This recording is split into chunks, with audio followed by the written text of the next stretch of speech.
Where do we go from here, I suppose? Iraq is an open wound, and the Iraqi people have a perfect right to be angry. Number of people who are dying. Yeah, sure.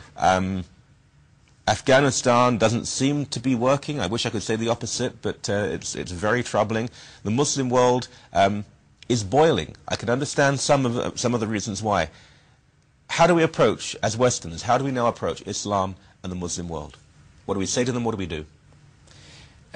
Number one, the most important part here is to support a sort of peaceful understanding of Islam to dominate, because the cause of all these troubles that you mentioned, Iraq or Afghanistan, all were triggered by and initiated by the attack of September 11th, which were done by Islamists. So if there is someone to be blamed, it is the Islamists. And actually the weak response that happened after they attacked Tanzania and Kenya, the embassies of USA, the weak response back then encouraged the terrorists to attack you again, or attack the free world again.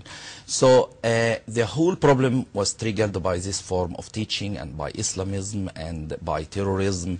So it's unfair to put all the blame on the West, because I noticed something in the West, that many people have extraordinary ability to do self-criticism, but the moment they come to criticize others, they become mentally paralyzed. They have no problem to say the Catholic Church was wrong in the Dark Ages. They have no problem to say Bush administration is wrong. They have no problem at all to criticize themselves. But when they come to criticize others, they, as I mentioned, they become mentally paralyzed. So what if the problem is in the others?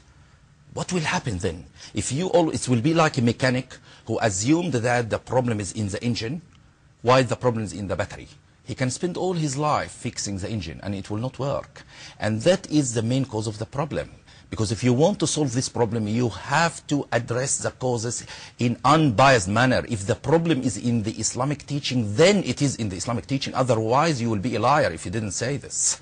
So the truth here is that there are many factors here in this whole equation, okay?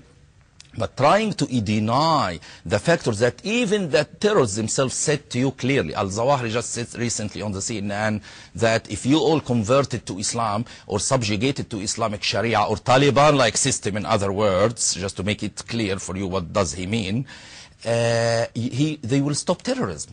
So all these causes, imaginary causes, that Iraqi war and Arab-Palestinian conflict and the frustration in the middle, who should be frustrated?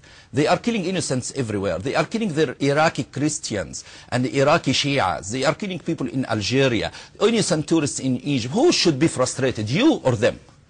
I just can't understand it. You're frustrated, obviously. Frustrated of the lack of wisdom in approaching this problem. Because you need some element of wisdom to think in an honest manner. All what is needed here is honesty. If I am wrong, I will say I am wrong. If the others are wrong, I will say the others are wrong. Just scientific analysis.